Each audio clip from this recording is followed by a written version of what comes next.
कोण म्हणलं मिशाच लावल्या होत्या आणि टोपीच घातली होती आणि काय ते मास्कच लावलेलं होतं.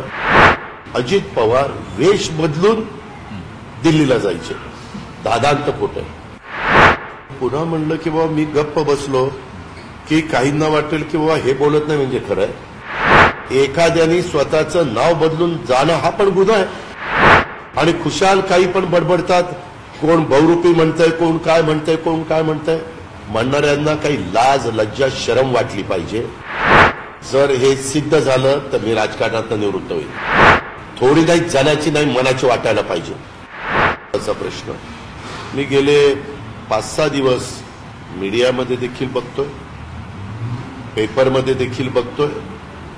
काही राजकीय लोकांनी पण त्याच्याबद्दलचं स्टेटमेंट केलं की अजित पवारांनी मधल्या काळामध्ये जो निर्णय घेतला त्याबद्दल अजित पवार वेश बदलून दिल्लीला जायचे. दादांत खोट आहे. पत्रकार मित्रांनो, मी आज माझ्या महाराष्ट्रातल्या जनतेला सांगतो, हे जे काही चाललेलं आहे बदनामी करण्याचं काम आणि माझ्या संदर्भामध्ये गैरसमज निर्माण करण्याचं काम काहींनी तर पार ते 0 आवर मध्ये काढलं. अरे काढताना पहिल्यांदा माहिती तर घ्या ना की बाबा अजित पवार नाव बदलून गेले.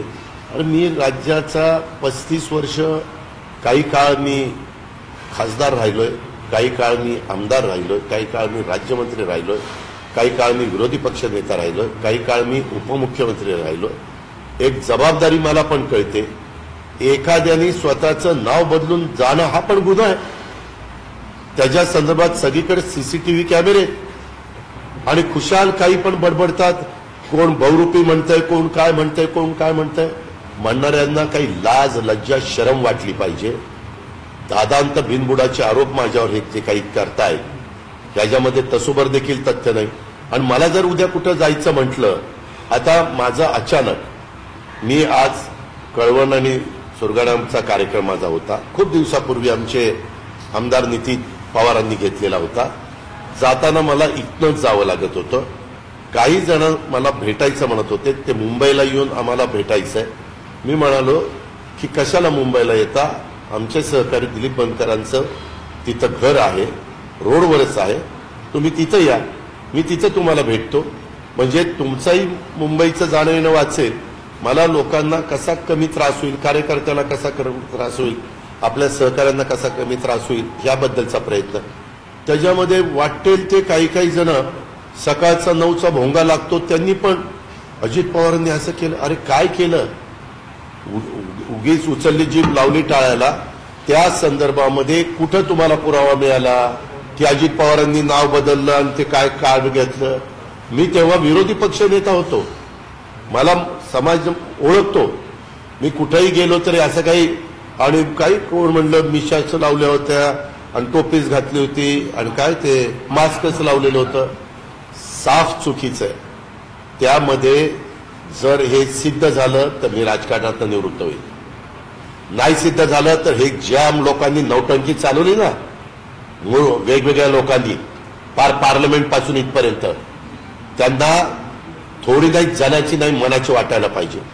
उगीच कुणीतरी बातमी लावतं एखादी चॅनल आणि त्या बातमीमध्ये कुठेही आधार नाही, त्या बातमीचा कुठेही पुरावा नाही, त्या बातमीमध्ये कुठं बाबा ते कॅमेऱ्यामध्ये कुठं बाबा अजित पवार गेलेत आणि काहीतरी त्यांनी वेगळंच हे केलेलं आहे, काही युनिफॉर्म परिधान केलेला आहे. या प्रकारचे ज्या काही गोष्टी आहेत मी महाराष्ट्राला सांगतो, हे निव्वळ माझी बांधणं. मी ठरवलेलं होतं की खरं तर कुणाच्याबद्दल बोलायचं नाही, आपलं आपलं विकासाचं काम सांगायचं, आपल्या ज्या योजना आहेत त्या पण लोकांच्या समोर सांगायच्या. आम्ही गरिबांच्या करता करतोय, आम्ही महिला मायमाऊली मुली यांच्या करता करतोय, युवा युवतींच्या करता करतोय, माझ्या शेतकरी मित्रांच्या करता करतोय, आमच्या वेगवेगळ्या घटकाकरता आम्ही ह्या योजना सगळ्या करतोय. हे आम्हाला त्या ठिकाणी सांगायचंय. आणि त्या योजना ह्या पूर्णपणे कायमच्या कशा चालतील अशाही पद्धतीचं आमचं सगळ्यांचं नियोजन आहे आणि विचारांती त्या दिलेल्या योजना आहेत. त्याच्यावर विश्वास ठेवावा. मी शब्दाचा पक्का आहे.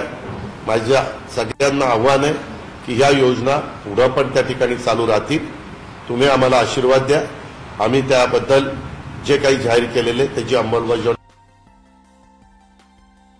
शाहू फुले आंबेडकरांची विचारधारा ह्या विचारधारेनेच आम्ही पुढे चाललेलो आहोत. आहे हा नेरेटिव्ह सेट करण्याचं काम तुम्ही म्हणालात की बदनामी होते आणि एकूणच या वारंवार गोष्टी घडतायत. कशामुळे या गोष्टी मला तेच कळलं नाही. मी मागे देखील ज्यावेळेस वित्त विभागाचं आलं तेव्हा मी 1-2 दिवस गप्प बसलो. मी पुन्हा म्हणलं की बाबा मी गप्प बसलो की काहींना वाटेल की बाबा हे बोलत नाही म्हणजे खरं आहे. पुन्हा मी प्रेस घेतली आणि सगळं सांगितलं की किती आपलं स्थूल उत्पन्न आहे, स्थूल उत्पन्नाच्या किती लोन तुम्हाला काढता येतं, फायनान्स केंद्र सरकारचे त्यांच्या गाईडलाईन काय वगैरे वगैरे सगळं सांगितलं. आणि दरवर्षी आपला जीएसटी कसा काही 1000 कोटीनं वाढतो वगैरे अशा अनेक गोष्टी सांगितल्या. त्याच्यानंतर हे मधी तर इतके दिवस पेपरबाजी चालली, ते कुणी पण उठतंय, कुणी ह्याच्याबद्दल बडबडतंय. त्या सगळ्यांना मला सांगायचंय कुठं तुम्ही मला बघितलं, कुठल्या विमानामध्ये म्हणे 10 वेळा गेलो आणि अमक्याला भेटलो तमक्याला भेटलो. अरे मी लोकशाहीमध्ये काम करणारा एक कार्यकर्ता आहे. मला जर कुठं जायचं म्हणलं तर मी उथळ माथ्याने जाईल. मला लपून छपून राजकारण करण्याची सवय नाही. पत्रकार मित्रांनो, तुम्ही पण, मी जरी नाशिकमध्ये कमी येत असलो तरी तुम्हाला माहिती आहे मी खरं स्पष्ट असेल ते बोलतो. परंतु हे जे काही वेगळ्या प्रकारच्या बातम्या करून वृत्तपत्रामध्ये त्या आणायच्या आणि त्याच्यानंतर आमचे जे विरोधक आहेत, ज्यांना आम्ही काम करतोय ते बघवत नाही, ज्यांना आम्ही चांगल्या योजना देतोय ते बघवत नाही, ते पूर्णपणे फेक नेरेटिव्ह सेट करून कायम त्याच्यामध्ये वेगळ्या प्रकारचा प्रयत्न त्या ठिकाणी करत असतात. त्याच्यामुळे त्या मधल्या काळामध्ये ज्या काही बातम्या आल्या त्याच्यात एकाही बातमीत तसूभर देखील तथ्य नाही. आणि ज्यावेळेस मला कुठं जायचं असेल त्यावेळेस मी उघडपणे जाईल. त्याच्यात काही कुणाला घाबरण्याचं माझं कारण नाही. विशेषतः या सगळ्यामध्ये सुप्रिया सुळेंनी आग्रही भूमिका घेतली. त्यांनी दिल्लीमध्ये जाऊन पार्लमेंट संसदेमध्ये सगळ्या माझे आव्हान आहे ना, संसदेला आव्हान आहे, ते पाहावं, तपासावं. आणि जे खरं असेल तर अजित पवार राजकारणात बाजूला जाईल, खरं नसेल तर ज्यांनी संसदेमध्ये कुठलाही पुरावा नसताना, कुठलाही काही खरी माहिती जाणून न घेता जे आरोप केलेले त्यांनी राजकारणात संन्यास घ्या.